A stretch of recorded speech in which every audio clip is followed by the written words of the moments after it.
कारवाई जी असेल, आपण जे सार्वजनिक ठिकाणी रहदारीचा अडथळा निर्माण करणे असेल की सार्वजनिक ठिकाणी दंगा करणे असेल किंवा जे आपण पाहतो की मोकळी मैदाने असतील आणि इतरही ठिकाणी जाऊन त्या ठिकाणी दारू पिणे असेल, दंगामस्ती करणे असेल किंवा चरस किंवा गांजाचं सेवन करणं असेल, अशा प्रकारचे सुद्धा आपण मोठ्या प्रमाणात कारवाई केलेल्या आहेत. त्याच्यामुळे जवळजवळ आपण ज्या 1100 लोकांच्यावरती अशा कारवाई केलेल्या आता वर्षभरामध्ये. त्यानंतर ज्या आस्थापना वेळेपेक्षा जास्त सुरू आहेत अशा 3095 लोकांवरती कारवाई केलेल्या आहेत.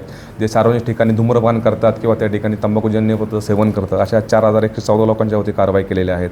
त्याचबरोबर जे काही सार्वजनिक ठिकाणी रस्त्याला वाहतुकीत अडथळा निर्माण करतात अशा 3000 लोकांच्यावरती कारवाई केल्या आहेत. म्हणजे जवळजवळ या सर्वांची जर आपण हे केलं की जवळजवळ 15000पेक्षाही जास्त लोकांच्यावरती ह्या पूर्ण वर्षभरामध्ये वेगवेगळ्या ठिकाणी सार्वजनिक ठिकाणी उपद्रव करतात म्हणून याच्यावरती कारवाई केलेली आहे. आणि ही अशीच कारवाई ह्या वर्षीसुद्धा कंटिन्यू राहणार आहे, जेणेकरून सार्वजनिक ठिकाणी कोणीही त्या ठिकाणी जात असेल किंवा ज्या ठिकाणी विशेषतः महिलांची सुरक्षितता आपल्याकरता महत्त्वाची आहे त्याच्याकरता ह्या कारवाई मोठ्या प्रमाणात सुरू आहेत. त्याचबरोबर NDPAच्या ज्या आपण पाहतो त्यामध्ये आपण जवळजवळ ह्या वर्षभरामध्ये 36 कारवाई आपण केलेल्या आहेत.